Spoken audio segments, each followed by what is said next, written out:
All right. So who was just at that last panel? Show of hands, most of you.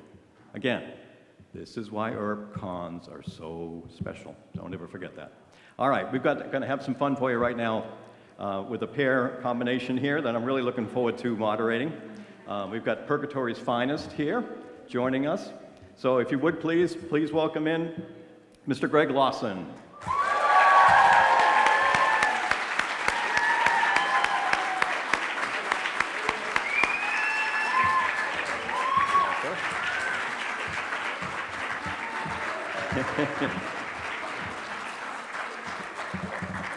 And Kat Burrell.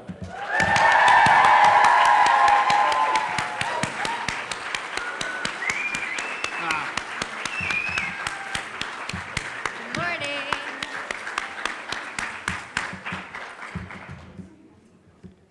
How nice. Good morning. What time is 10. Wow, it's So this is our first chance to have the two of you together. I know, right? Who's covering Purgatory right now? Nobody? I mean, who's usually covering Purgatory? We're like, it'll be fine. Well, I'm not a member of the police department anymore, or the sheriff's department anymore. You've gone rogue. So, I hope we can hire at least one more person. Well, it is going to be your call now, right? Well, it's Emily's call, but technically it's my call, I suppose. Yeah. Which leads into a great first question. How do you foresee things changing or not changing with you in charge now? I think we're going to be a little more by the book, perhaps. well, is that right? Well, that's not Yeah. gonna work. He's like, I know already. I had a little Fool. fantasy just last week where I thought, well, what the hell is Nedley gonna do? Maybe he'll ask Sheriff Hott if he can be her deputy.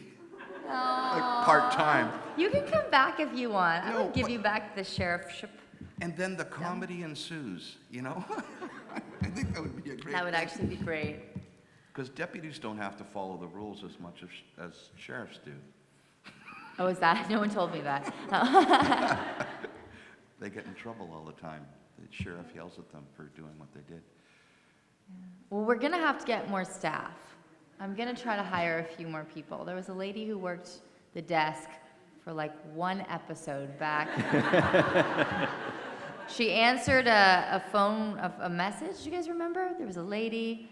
She was at the front, and she answered it came through the radio from Tim? Yes, yeah. We should get her back. She's from Calgary. I remember her. I loved her. I loved her too. Yeah. And I checked. It was like, you live here, right? Just, yeah. But who knows? Maybe we'll have a new junior officer. Because I think you're going to go rogue. You get to do whatever you want now, which is going to be amazing. Oh, I don't know what he's going to do. Are you going to keep khakis? I don't have khakis anymore. But are you going to make other people wear khakis? Or? No. I wouldn't do that to people, Greg. I don't know. You love your khakis. Oh, I think it's all going to go to hell.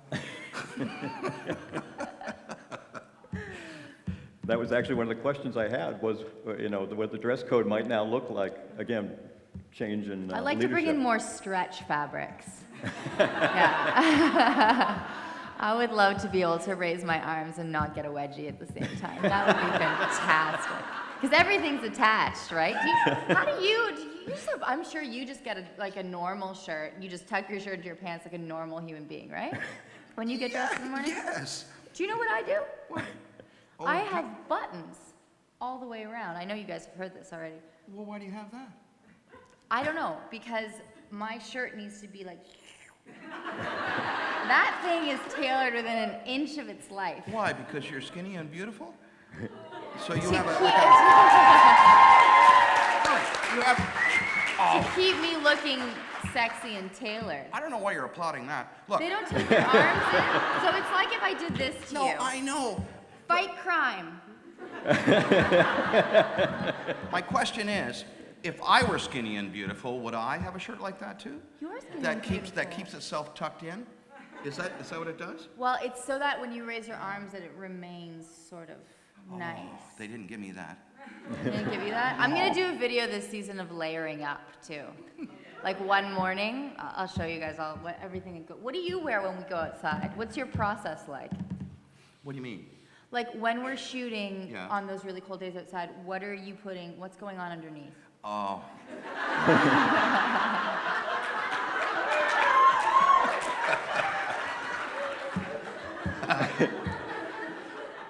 Okay, but that leads into a story. Oh boy. We're here Everybody for get it. comfortable.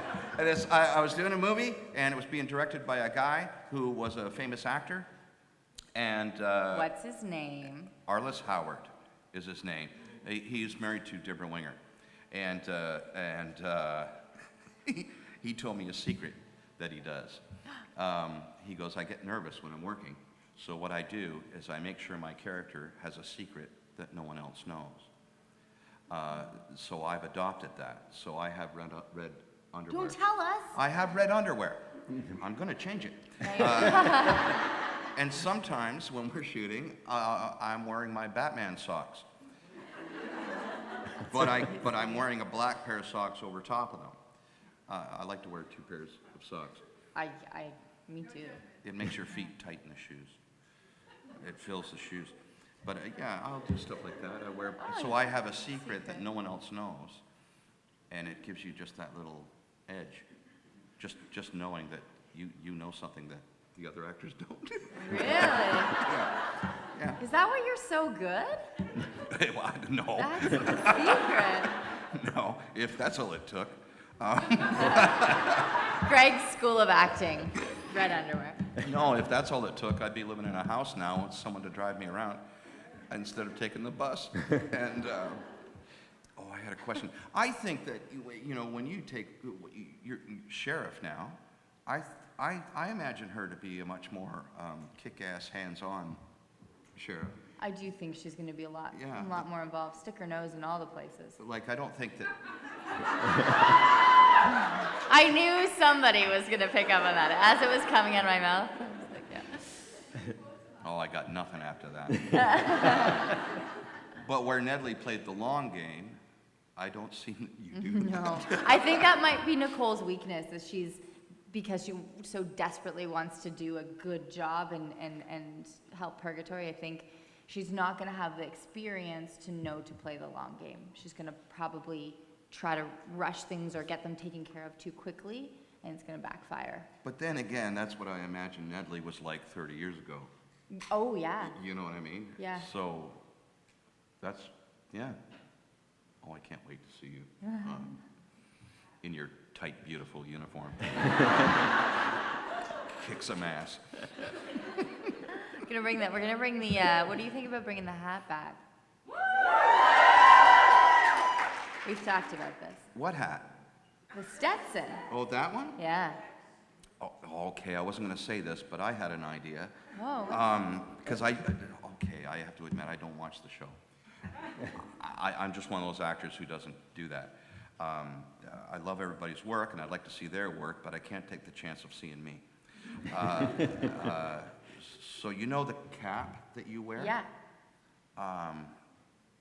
In season 4, I would like the opening shot of Nedley would be him wearing that cap. Oh. You know, yeah. What does that say to you about him? It says that his mission right now is to go get hot, and that's all he thinks about. So he's wearing the hat. Yeah. Because personally, I would like to get rid of that, the Stetson, because it's a symbol of sheriff, right? So I don't want to wear that anymore.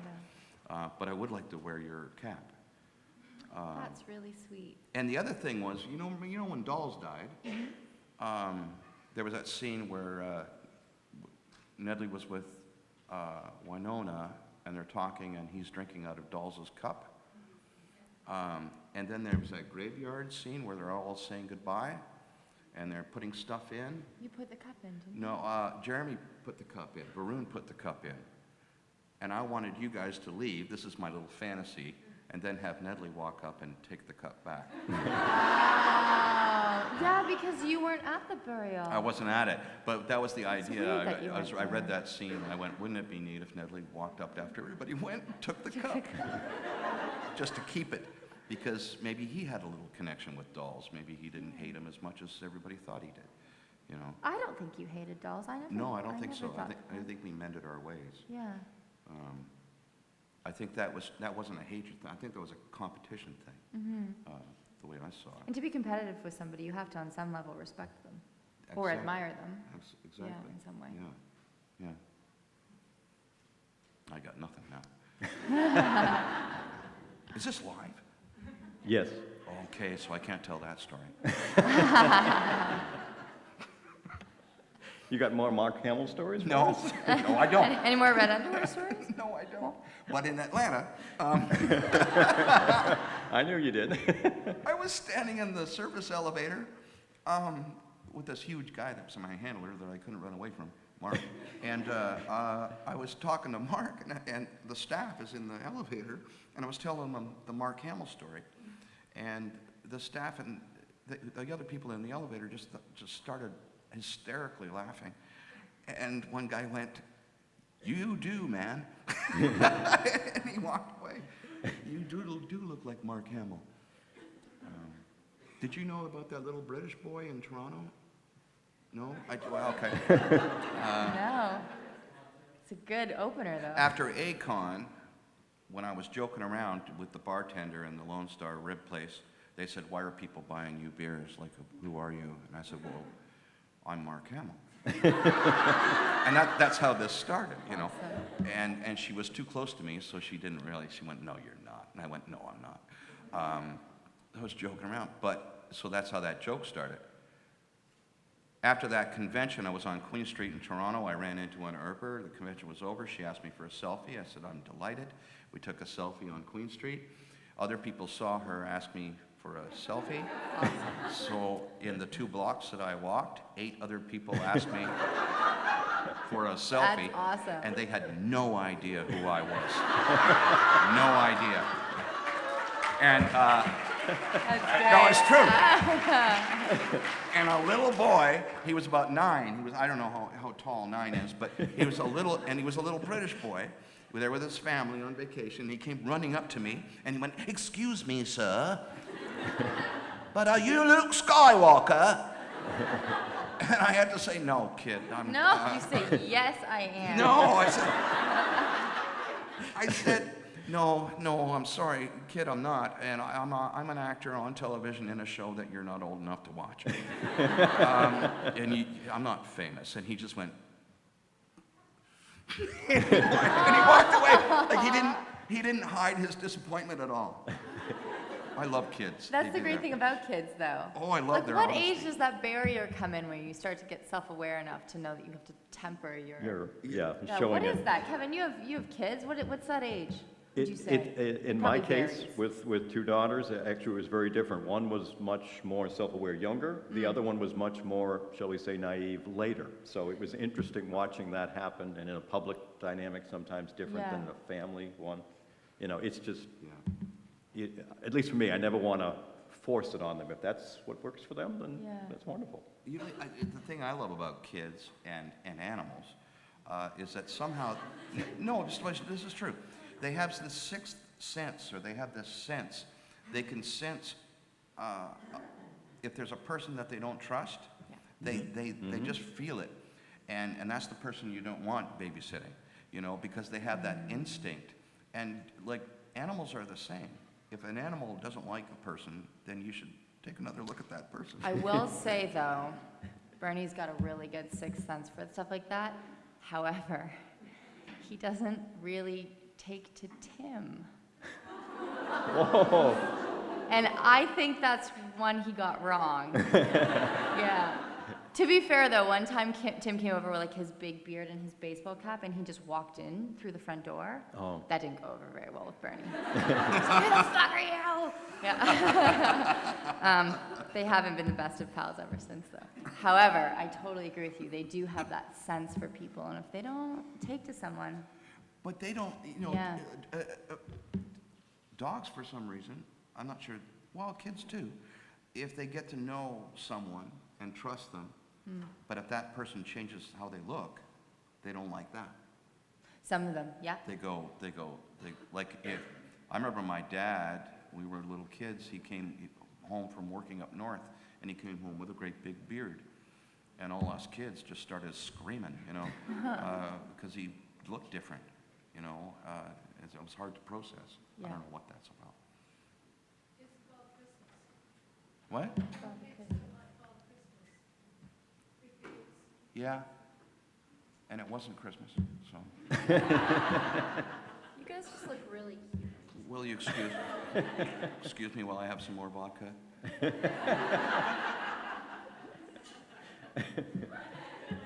I feel like it's really good. I'll post it. I don't take enough photos at these things. Hello. Oh, awesome. I want to do that too. Go ahead, keep talking.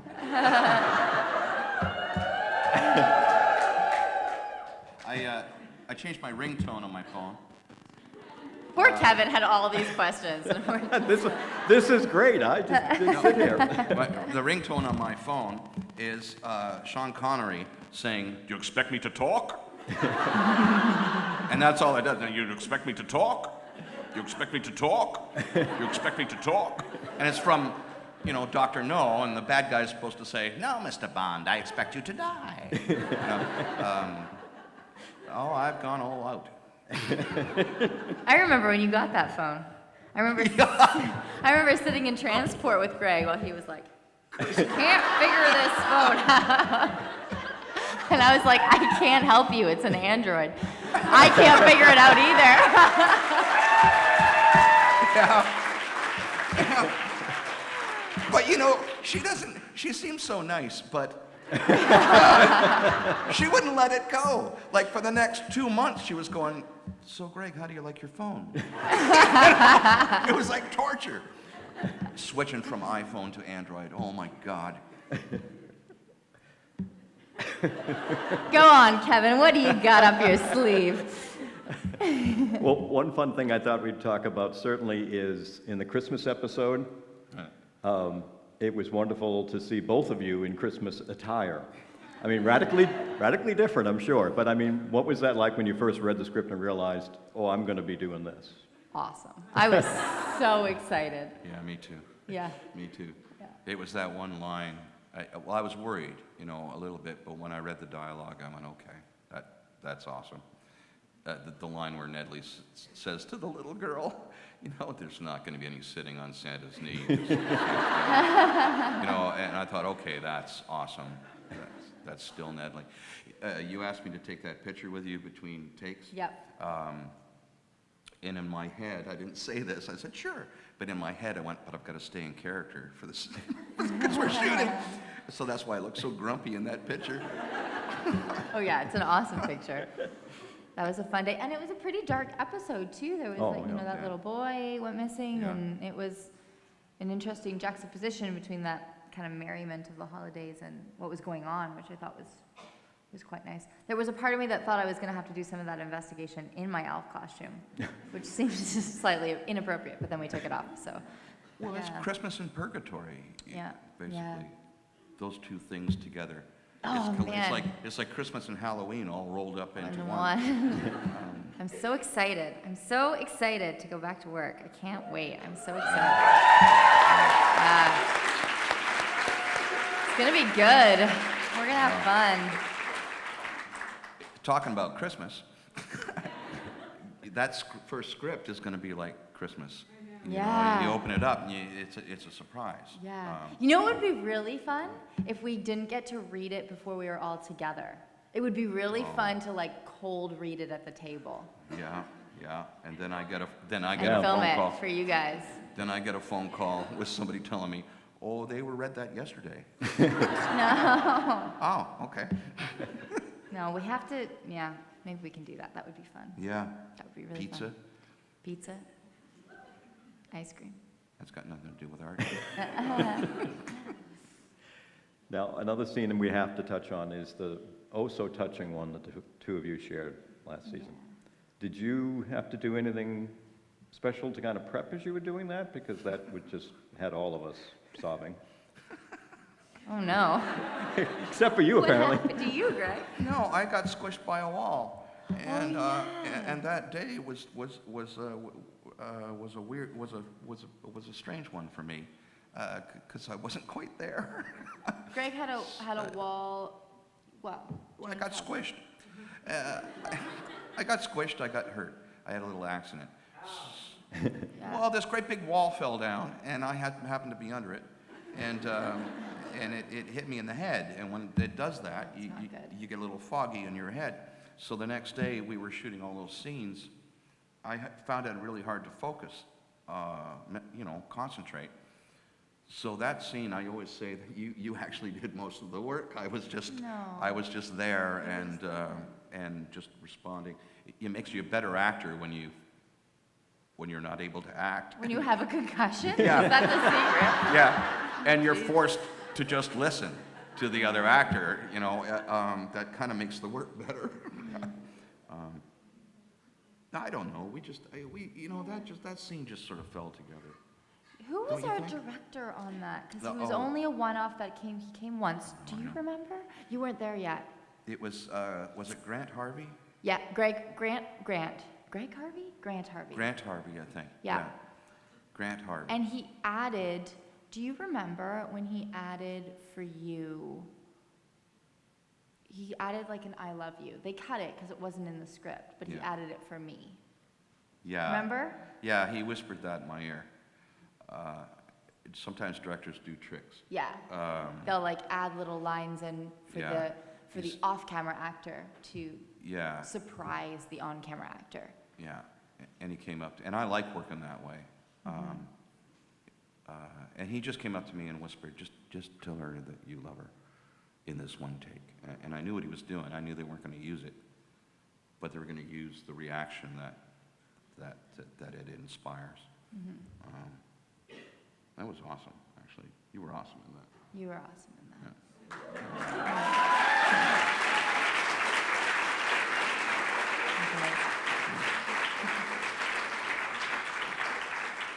And when I say awesome, I mean fun.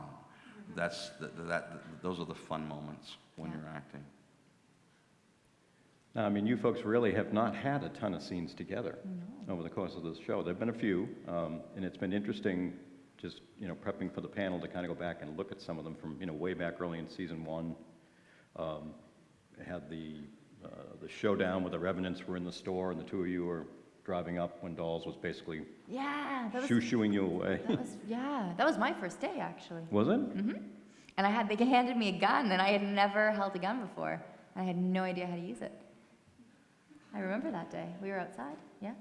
You had never held a gun? Never. And I got to drive the police car. I remember rounding the corner in the car and being like, this is awesome! And the lights were going, and it was great. I remember concentrating on I didn't want Nedley to be incompetent. So when they ask you to drive a car up to a crime scene and you're supposed to be competent, you got to make sure you... Yeah, well, I felt completely incompetent. So but- I actually came screaming in, and I was expecting someone to say, don't go that fast, dude. But nobody said, don't go that fast. So I came screaming in, and I forget who it was, but it was somebody on crew that knew me from other shows. He walked by and he went, hey, Rambo. And I went, oh, okay. Did that look good? And he went, yeah, it looked fine. I hate to admit it, but I like gunfire, like doing it, the action stuff. I do too. Like I know a little bit about guns. I sort of grew up with them. Yeah, I know enough about guns to listen to the experts. But I like all that stuff about, like I like the rounds, Like the shotgun that I fired Yeah. had real blanks in it. It wasn't like the effect that they normally use. And here's a funny thing. We rehearsed it empty, and I did the one-handed rack. And I had actually hurt my ribs. They wanted me to do 2 shotguns, but I hurt my ribs in that accident. So it hurt like hell. So I did one, and when you do it empty, it has that great sound, that, you know, that makes you feel like Rambo. But when we put the blank in, Didn't do the sound. it went thump. So I think if you look at that scene, there might be a funny look on my face. You know? Thump, you know?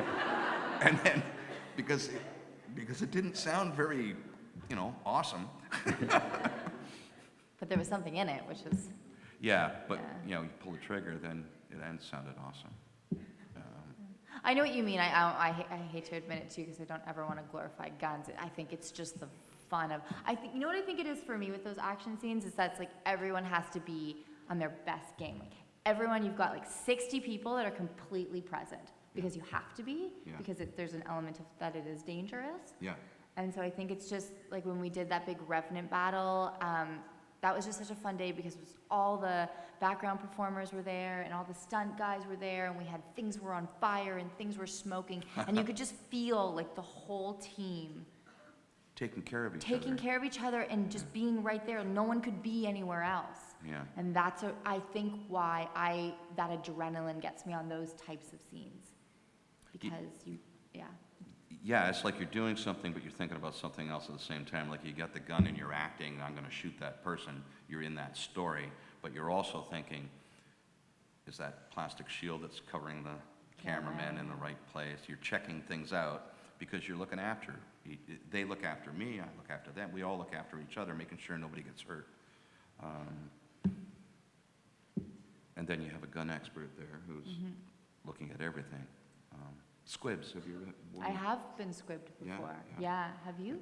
Yeah. I'm sure you have, yeah. Yeah. A squib is a explosive that you wear as an actor with blood in it. So if you get shot, there's a little cable wire that is usually hidden, and it actually explodes. So if you ever see that explosion, now they do so much of it digitally, but they didn't used to. And it's kind of like, feels like getting hit by, if you've ever been hit by a paintball gun, sort of that feeling. And Yeah. it's like you have a thing, a protective shield, and then there's an explosive, and then you put a pack of blood on top, fake blood, so that when the really big firecracker goes off, it blows the blood so it looks like a gunshot. And sometimes they do it different ways. Sometimes they give you a 3, 2, 1, so the actor knows when it's going to happen. And then they do it the other way, where they don't tell you when they're going to do it.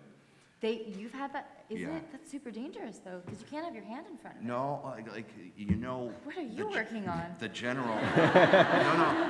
No, I know what you mean. But you know the general timeline of when it's going to happen, but they see. don't give you the count. Right. You know, so it's not a specific thing.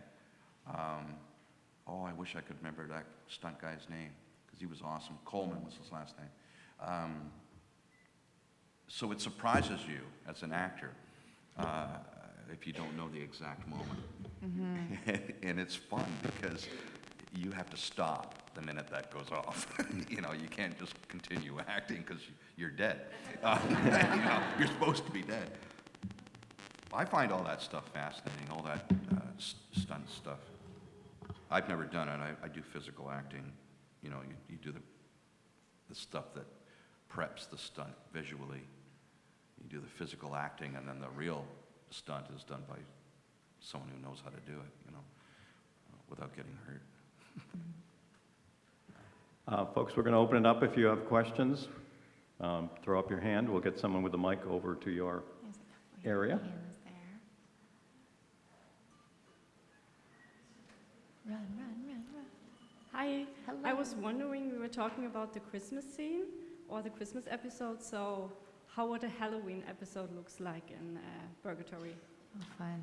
What would you dress as for Halloween? What would a Halloween episode be? Me or Nedley? Nedley. I just can't see him in anything but, I can't see him making the effort. We'd probably just bring some sort of weird hat and put it on you. No, I mean, I can't see him. I think the only reason he got dressed up as Santa was to help do some, you know, a charity thing for the town. Halloween, I think he would be really busy in purgatory on Halloween. You know, he'd be working. Oh, Batman Nedley. Maybe. Yeah. What about you? What would I be? That's a great question. I don't know what Nicole would want to dress as. I think it would have to be something like functional, so because she would probably know that purgatory would be a busy place at Halloween. So something that still she could wear her uniform as part of it. Oh, Sarah Connor. Sarah Connor. Yeah, Terminator. Oh, Terminator. Sorry. I'm not very cool with the pop culture. No, that's fine. Thank you, Nancy. Yeah, something. Yeah, let's go with Terminator. Yeah.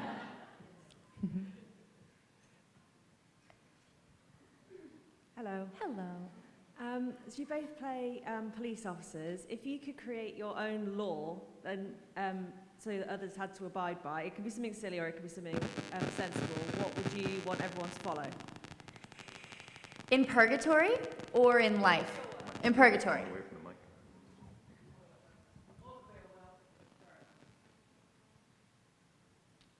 What was the question? If I could create a law? If you had to create your own law, it can be, I think in the real world would be funnier, but you can do either. Like, what would you want everyone to abide by? Oh, wow. I want to say something like no littering.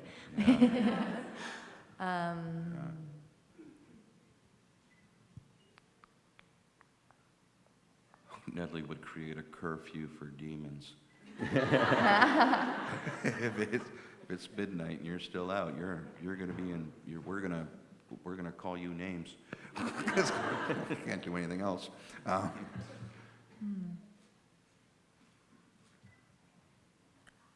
You've stumped me. Yeah. You've done it. You've stumped me. I'm going to continue. Do you know what think this on that. feeling is? The reason that we're thinking? Yes. Is because there are so many good answers to that question, but we can't actually grab one right now. That's what I'm thinking in my head. Because there's a lot of laws that would be awesome to make in purgatory. Are you really stumped? Both of us were like, Yeah. oh. More vodka. I'm going to think about it. Nice Batman hat, by the way. That's awesome. Guys, I got a pop culture reference. That's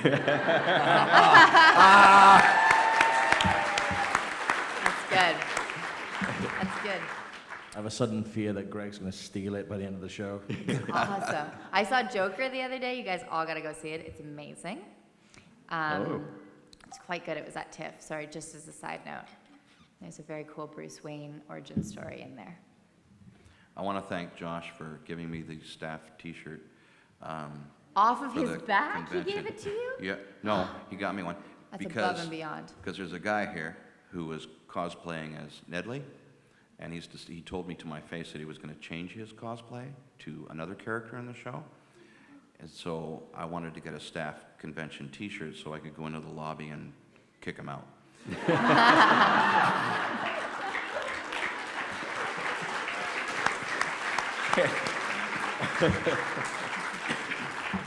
It didn't work because he has a black belt.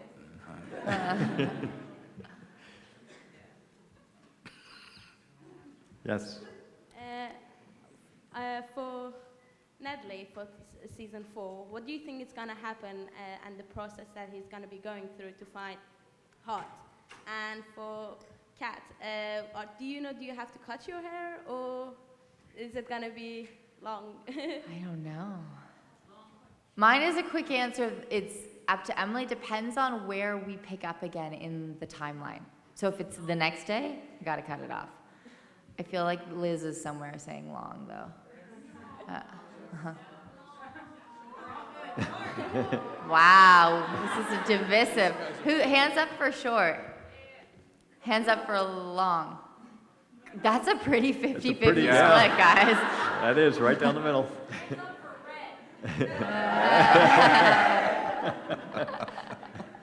Yeah, it's all up to Emily, so it just depends on timeline. Yeah, so we'll see. Yeah, I don't know for Nedley. I think that it is up to Nedley, or Emily rather, and Nedley. I'm hoping secretly for a continuation of the redemption, like he sort of crashed and quit, and then as he was leaving town, he was forced to stay. And I suppose his choice to stay and load a shotgun is a form of redemption. But I think I'm less interested in what Nedley does if he's going to do anything to save anybody. I'm more interested in the Winona-Nedley relationship and what Nedley can do to help her. And what that relationship, it would be interesting to see that develop a little bit more than it has in the previous seasons, because you've seen them butt heads a little bit. But I think there's a tough love situation there, myself personally, and it would be nice to see how they interact with each other. So for me, it's more about what Nedley does to help her kick butt. That's cool. Hello. Hello. First of all, long is the only way to go.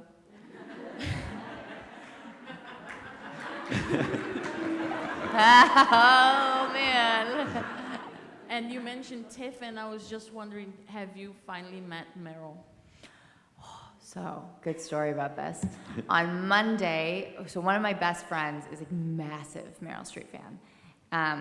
And I'm a big fan, but she's like, you know, like we buy her Christmas presents with Meryl on it and all that stuff, right? Yeah.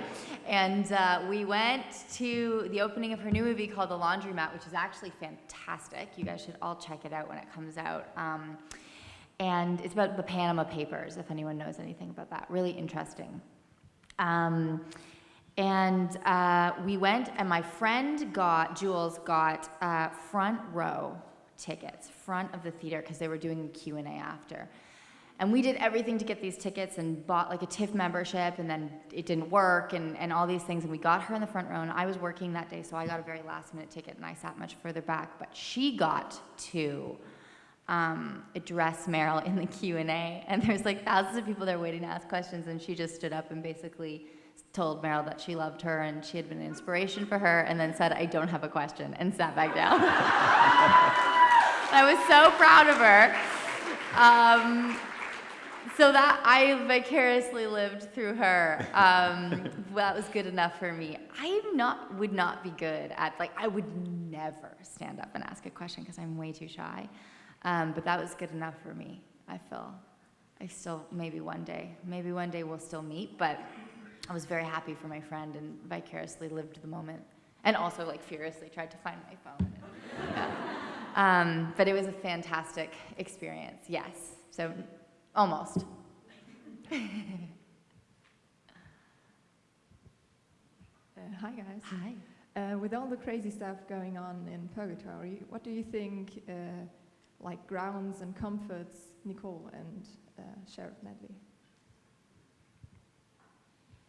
What grounds and comforts us? Mm-hmm. Well, I think for Nicole, it's getting out into nature, going hiking, spending some time outside, and probably, like, she loves to rock climb and go on adventures. So I think, like, anything that is sort of like a physical, getting out and breathing the fresh air and just sort of getting away, I think is her refuge when she can get it. But I really think that that's her escape, is getting out to nature.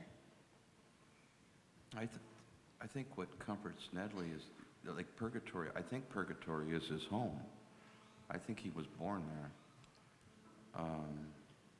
I've always liked to think, you know, you make up your own backstory, that Nedley actually went away, left town, like everybody else did, when he reached a certain age, but then he chose to go back. I think that anyone born in Purgatory kind of is aware of the strange happenings, and I think it's a strong choice for someone to leave and then choose to go back and fight for it. Fight for your home, and become deputy, and work your way up. So I think the thing that comforts Nedley is just his knowledge that he's doing the right thing. He's spending his life fighting for his home. I think the whole town is comforting to him. That's beautiful. I think we have time for one more question. I was wondering, do you think we'll ever see Nicole's parents on the screen? And if we did, how do you think it would play out?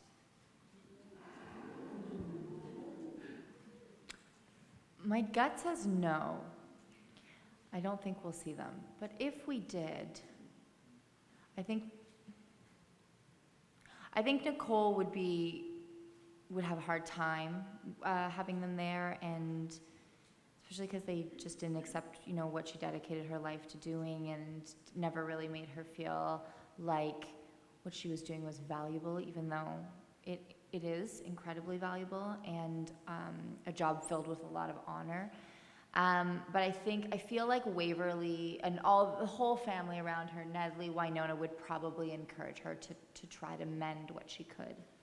Because I think living with that is, I don't know if it's worth it, the pain, like, gotta let it go maybe. And I think they would all try to maybe help her do that. But I don't know if we'll see them. I don't know, I'm not sure. But what do you think? I don't think Nedley would be that generous. No? No, I don't. I don't think he would help or encourage any mending. Really? No, Even after all this time, you don't think that he would? I think he would stay out of it. I think he would be quiet in the background, but staring holes into those people. Because really, who lets their little girl go to a music festival all by herself? Who does that? I think that I think there's that dark side to him to just say, you know what, you had your chance. Done is done. She's a grown woman now. She doesn't need you. You're the last thing she needs. Really? Wow, good on you.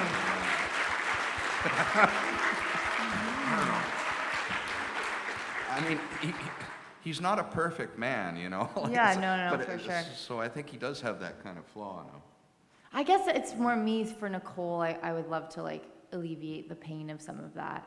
Maybe that's why I'm sort of hoping it would get not mended and not like they're gonna have a relationship, but just sort of softened for her a little bit.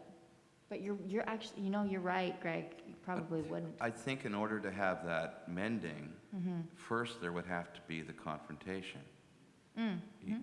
So, well, that would be dramatic.